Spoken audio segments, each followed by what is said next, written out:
lengkap. Ya. Baiklah, sebelum kita mulai pelajaran, hari ini kita akan belajar tentang kisah Luqman al-Hakim. Tujuan pembelajaran kita hari ini yaitu siswa dapat memahami kisah keteladanan Luqman sebagaimana terdapat dalam Al-Quran. Yang kedua, mengidentifikasi sifat-sifat teladan yang dimiliki oleh Luqman al-Hakim. Untuk pembelajaran hari ini, kalian akan dibagi dalam kelompok dan kalian mengamati tayangan video pembelajaran yang akan ditampilkan.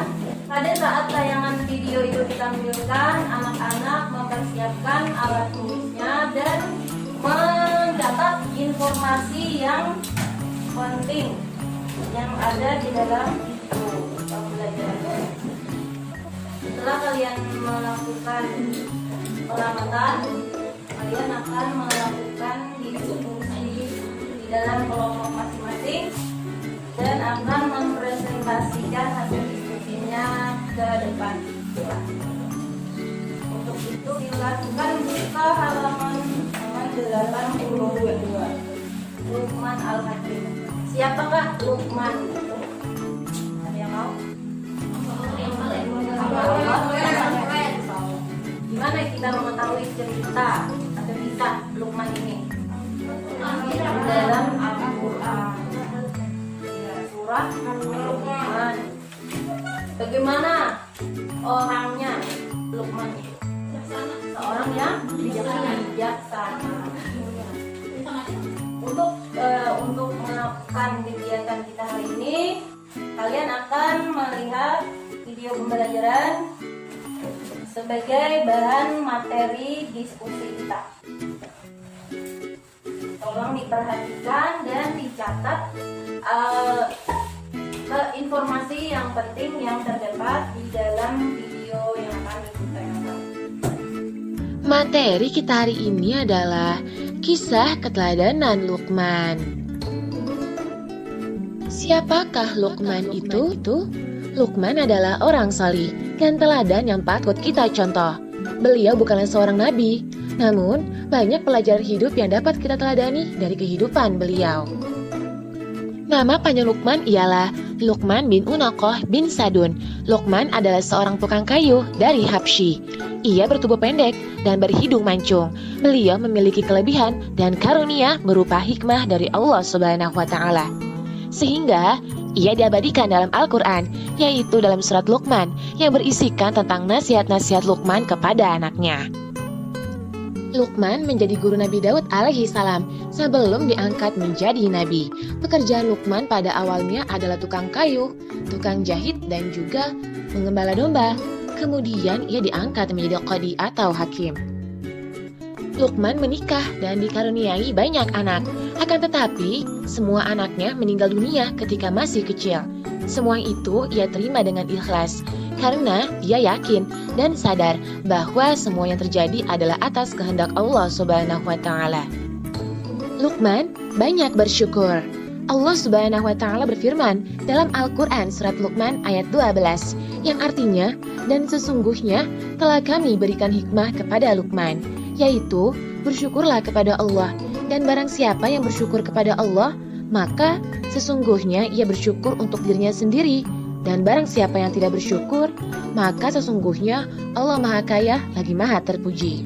Nasihat Luqman kepada anaknya. 1.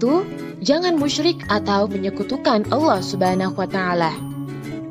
Dalam menasihati anaknya, Luqman begitu santun dan amat sayang kepada anaknya, yaitu dengan nasihat yang sangat mulia.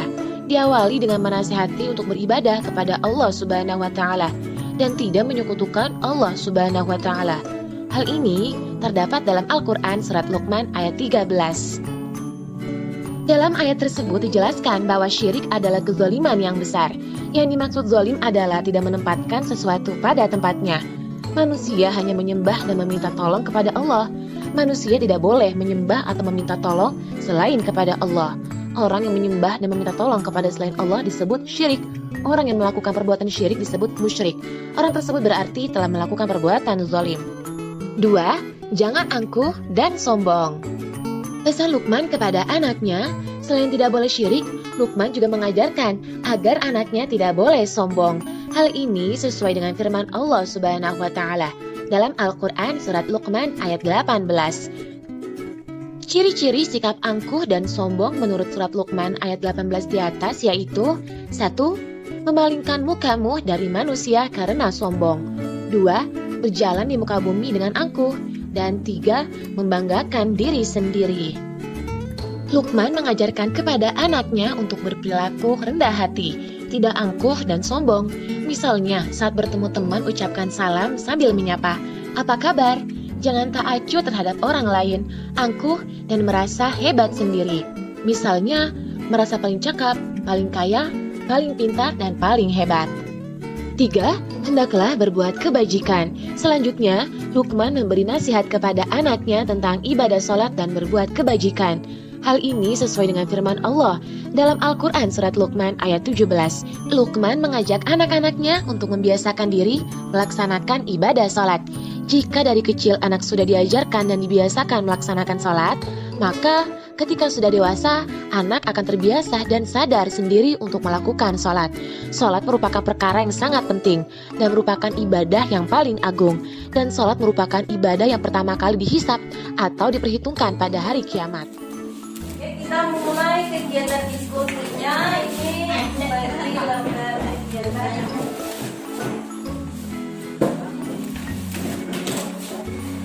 Itu ada kegiatan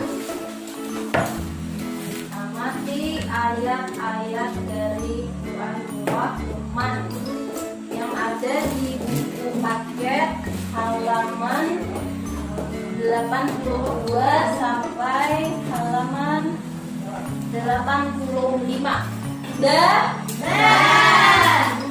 Yang kedua, identifikasilah atau tentukan sifat-sifat teladan apa saja yang terdapat pada ayat-ayat tersebut. Ada 5 ayat 12, 17, 17, 18, dan 19. Kemudian kalian mengerjakan di bagian penyelesaian. Tulislah jawabanmu pada kolom yang tersedia di bawah ini. Silakan kerjakan.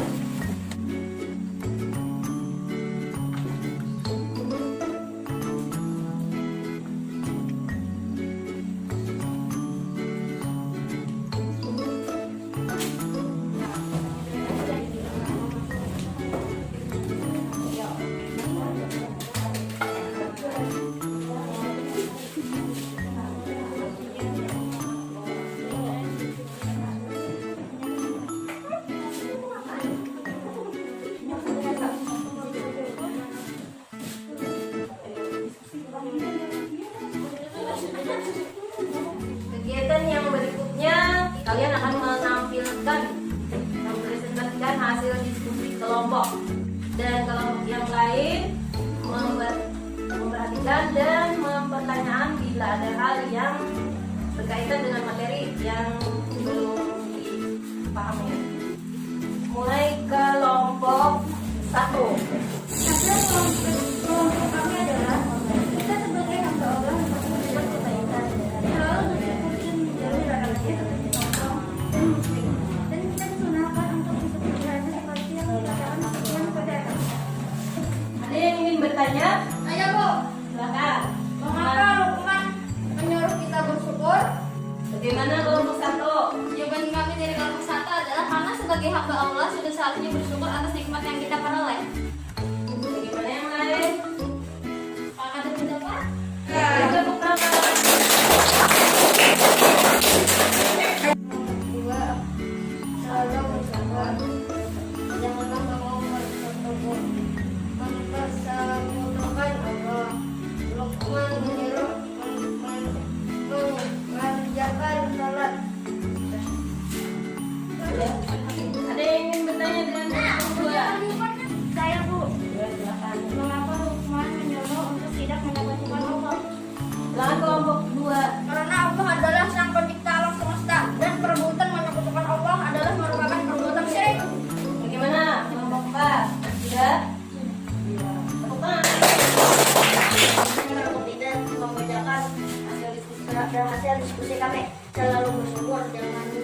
Janganlah menentukan aturan yang ditentukan Allah. Luqman menyuruh mengerjakan yang penting.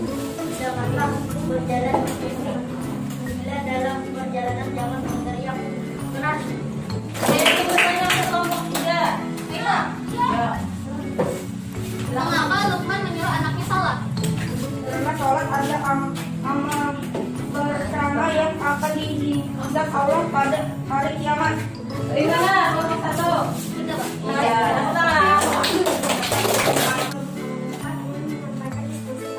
Bersyukur kepada Allah Subhanahu wa Ta'ala. Jangan mempersekutukan Allah Subhanahu wa Ta'ala.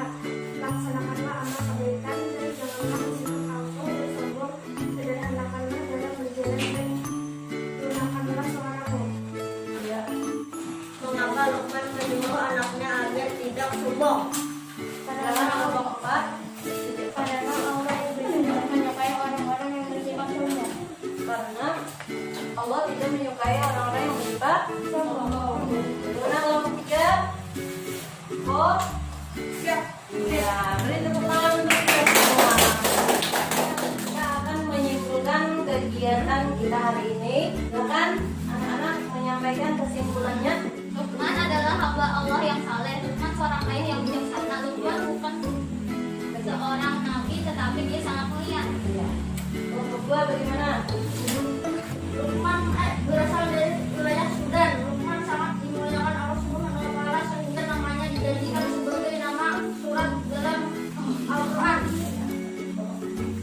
Luqman mendapat gelar Al-Hakim yang artinya orang yang bijaksana. Luqman sangat sayang kepada putranya sehingga dia mengajarkan berbagai contoh teladan kepadanya. Luqman mengajarkan kepada putranya supaya dia lupa bersyukur kepada Allah Subhanahu wa Ta'ala. Luqman mengajarkan kepada putranya supaya mengesahkan Allah tidak hanya disebut oleh pembacaan. Nah, dan demikian itulah hasil diskusi kita hari ini. Nah, untuk kegiatan selanjutnya kalian mengerjakan latihan. Ini dikerjakan masing-masing.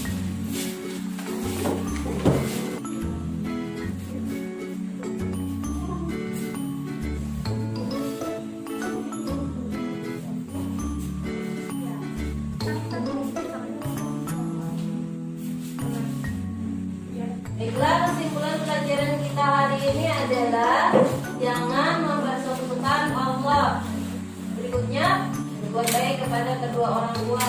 Ada berapa manusia berada dalam rahmatan Allah. Terus, Dirikannya sholat, berbuatlah kebaikan, jauhilah kemungkaran, sabar pada adanya kebaikan, jangan sombong. akhirnya belajar kita sudah selesai dan akan kita sambung untuk materi berikutnya yang akan datang. Kalian bisa baca di buku kalian materi selanjutnya. Akhirnya mari kita baca doa selesai belajar. Bismillahirrahmanirrahim.